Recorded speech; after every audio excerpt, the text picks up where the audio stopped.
course, my estrogen was low and my progesterone was low. And if you test your hormones while you're on the birth control pill, of course, you're going to see low estrogen, low progesterone, because there's this like negative feedback loop. So you can't test your hormones. It's really important to know that. Some patients come in and they talk about, I have estrogen dominance. So I would love your insight, Tanya. What the heck is it? Why are women concerned about it? And let's debunk some myths.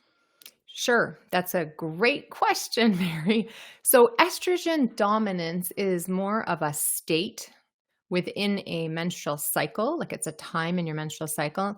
And technically there is no such thing as estrogen dominance. It's more a time in a woman's life where she may experience phases of higher estrogen.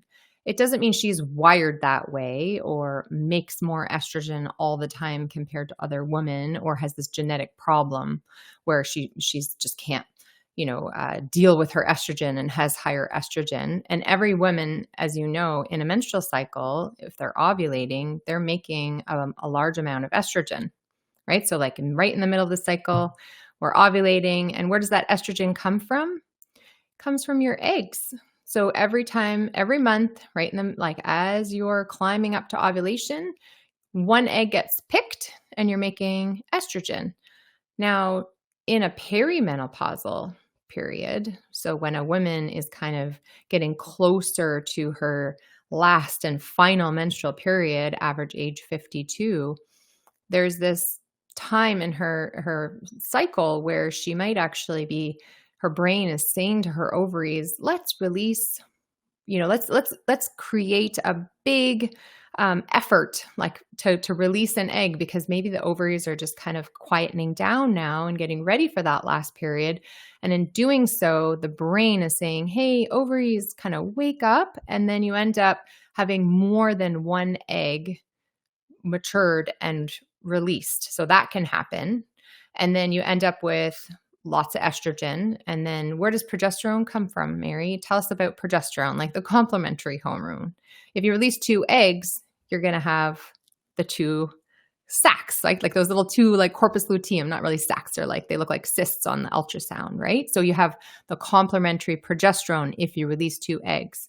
But what happens if a whole bunch of eggs kind of wake up, or follicles wake up, and they don't actually mature and release those eggs? Then you only have one, then you got lots of estrogen production. There's this like big release of estrogen, but then only one little corpus luteum left over from the one egg that's released. You have only enough progesterone to deal with the one egg. And then the side effect from that, lots of estrogen, is a thickened uterus lining. And then you can have a really big, heavy flow from that, because progesterone helps to thin the lining. It protects the uterus lining. And so a woman who has like what we call a loop cycle, where she's like trying to release, more than one egg, like because of her brain saying, hey, ovaries, wake up, you're going to have lots of, estrogen and then a thicker lining and not enough progesterone to match that. So we call that a loop cycle, where it's like the brain is like, okay, ovaries, release an egg. And then it ends up releasing one egg, but lots of estrogen gets produced from the other ovary or other eggs within the ovary or the other follicles. So does that make sense? Like it's like this loop cycle where it seems like you got lots of estrogen. Well, you do get lots of estrogen. You have lots of estrogen. Yeah, but you're not estrogen dominant. It's like a state of a perimenopause. And that state can shift from cycle to cycle, because not every single menstrual cycle is the same. No, so you can have like a one efficient cycle, and then the next cycle it's not so efficient.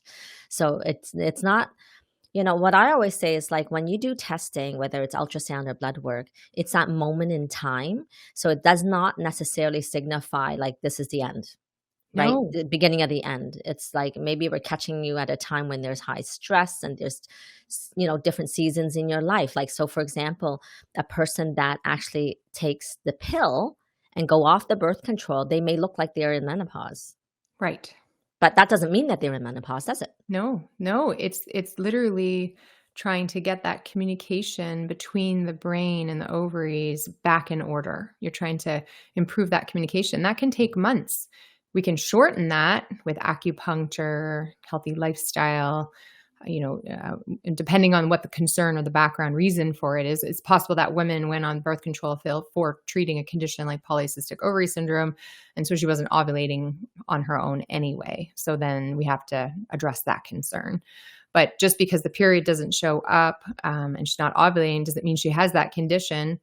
It's sometimes in Chinese medicine, we would call it like liver qi stagnation, right? Like things are like the blood's not flowing. We want to improve circulation to the ovaries, want to reduce her stress and support her so that she can get her periods back. So have you seen women who are actually not necessarily in menopause, but will have perimenopausal type symptoms, which includes perhaps even like what they call atrophic ovaries, just a fancy word of saying that they look smaller, right? It's still a smooth little muscle. So if it's not being utilized, it can be smaller, but can it be revitalized?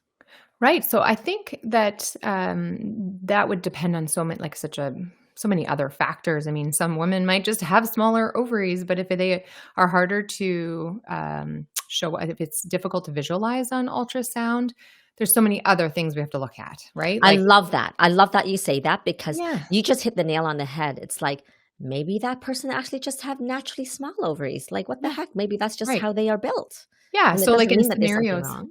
where you're like breastfeeding, for example, or you've been on the birth control pill, then the ovaries are quiet, right? So I actually, for fun, tested my blood work when I was breastfeeding because I didn't have periods. And because I have a history of PCOS and, times when I'm not ovulating, I was wondering, am I in that PCOS state with like chronically high LH, or is it just because of my high prolactin? So I, for fun, tested the time, had high prolactin. And then, of course, my estrogen was low and my progesterone was low. And if you test your hormones while you're on the birth control pill, of course, you're going to see low estrogen, low progesterone because there's this like negative feedback loop. So you can't test your hormones. It's really important to know that.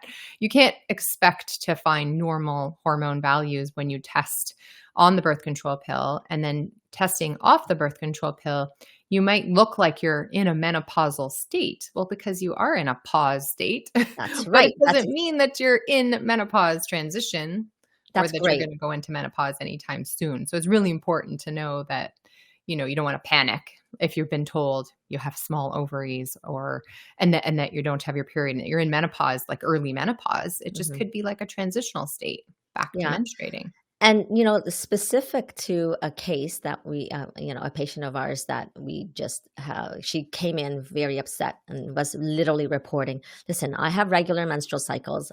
I just stopped breastfeeding, in August. And yet when I went to my GP's office, they saw that I had these smaller ovaries and they saw thick menstrual lining. And what we have to say is like, again, this is just a moment in time. And what I don't actually, there's like some missing information. And we spoke to this, Dr. Tanya, before we started this podcast in terms of like, well, when was it taken? Right?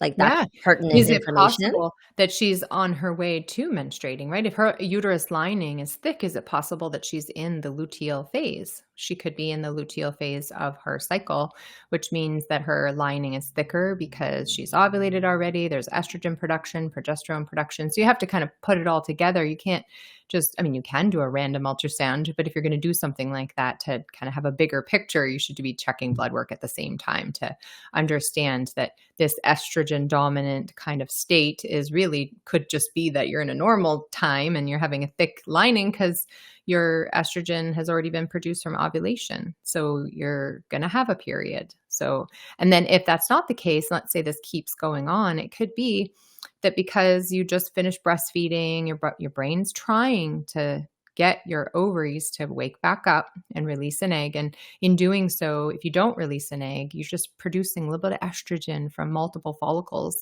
The lining will thicken. And then maybe you're not releasing, again, an egg, which every time you release, mature follicle release an egg, that leftover little, corpus luteum, they call it, that produces the progesterone that helps to thin the lining. If you're not releasing a follicle yet, doesn't mean you won't. And that progesterone is missing in the moment. So then it appears like a thickened lining, but it doesn't mean that your estrogen dominance forever. It's just this one state in time. I think that's the biggest message to kind of put across, that you as a person don't have estrogen dominance. You just have times when you might be more like producing more estrogen and missing out the hormone progesterone.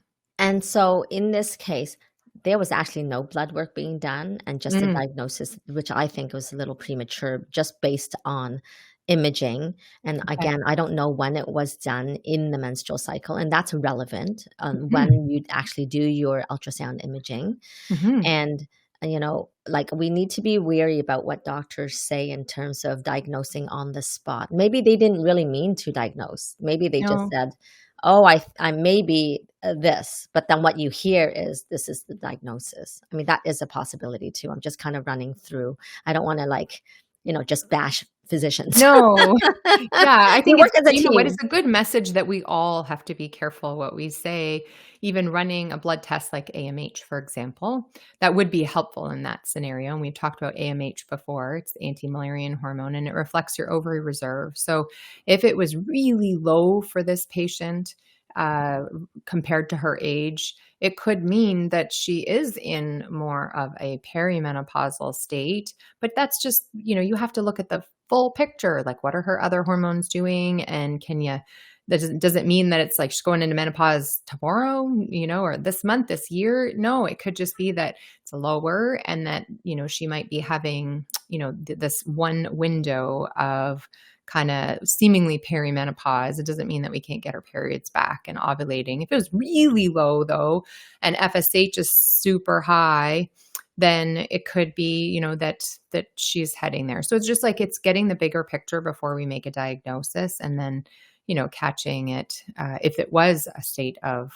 menopause transition, trying to do everything that we can to work on her egg quality so she can delay that, right? Well, Delay and, the what I didn't tell you that was that she actually has very super regular periods, so 27 to 28 days.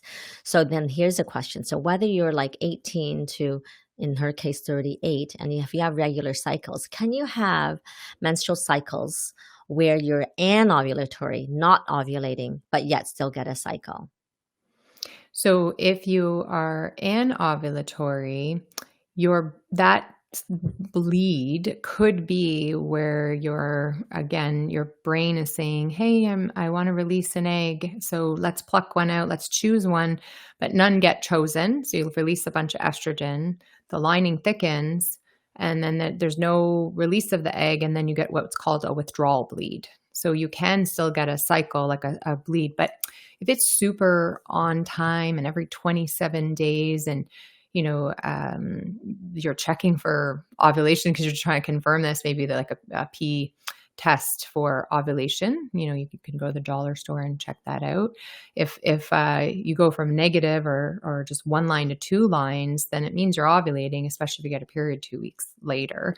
So that would confirm ovulation. If you're unsure, that's probably the best way to do it. Or you could do cycle monitoring with your family doctor, or if you're trying to get pregnant, with a fertility clinic. So there is a possibility, but if you're trying to figure that out, that would be the best way to determine, because you can have withdrawal bleeds for sure. Just Right. seems that it would be rare that we month after month withdrawal bleeds. Right. Yeah. And again, like, I think we're just getting partial information. So Yeah. whenever you go to a physician or, get testing, just know that it's just a glimpse of what's there. And if you see someone like Tanya or myself, we really delve deep into what's going on, which includes what's going on in your life.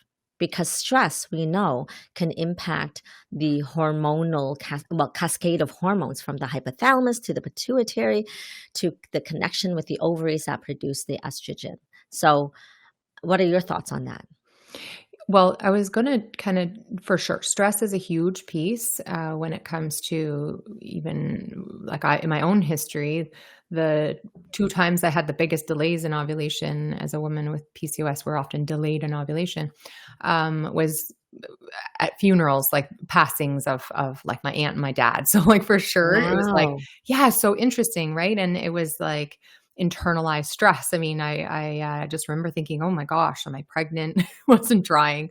Of course, later I was like, darn, I wish I would have just got pregnant early. But yeah, so really delayed ovulation for like 3 months, and never had that before. I mean, I was just I call it a regular irregular cycler. So I would have really late menstrual cycles. So Right. stress can delay ovulation, but not just for women with PCOS. I don't know, in your history, did you have times where we call it the HPA axis? Like if you're high stress, then cortisol kind of shuts your periods down or makes them Yeah. happen sooner. Yes. Even viruses can do that, right? Like COVID, right?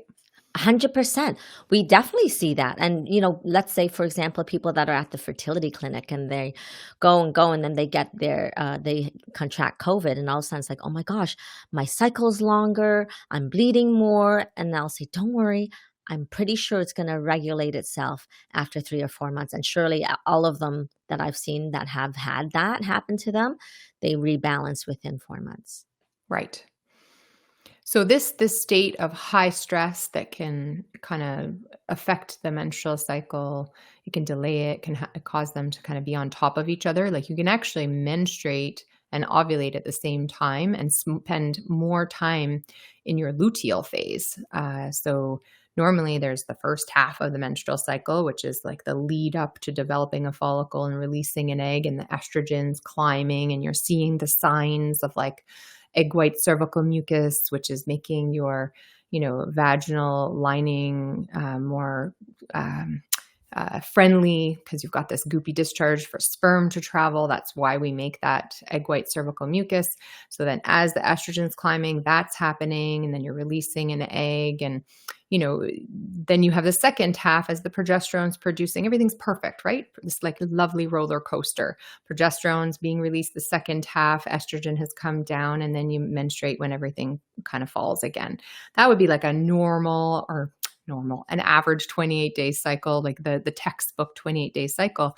But if you miss out on the first half of the cycle and you're in these loop cycles, you're actually spending more time in your luteal phase with lots of estrogen and maybe not catching up progesterone. And then you have all these symptoms of PMS, right? So, Yeah. headaches and tension and exhaustion and heavy, like thick lining. And so Pains, your mood. body's Yeah. mood swings. Yeah. What other symptoms do you see, like the bigger ones of Those are, estrogen, what we think are yeah. estrogen dominance, right? Like we call it that Right. when really it's just a state of high estrogen. So stress can create that and put you into that kind of state where your periods are, I guess, essentially on top of each other. And that would be where you're having withdrawal bleeds and not true ovulation. And then some months it is ovulating, but your brain is you produce more estrogen by trying to release more than one egg. Or there's a scenario where you're making twins, right? So Yeah. that's why women in their 40s, their brain's like, hey, wake up, ovaries. And so they indeed do release two follicles and mature two follicles, release two eggs and make twins, because our brain is kind of saying, let's do this. Like this is the last hurrah.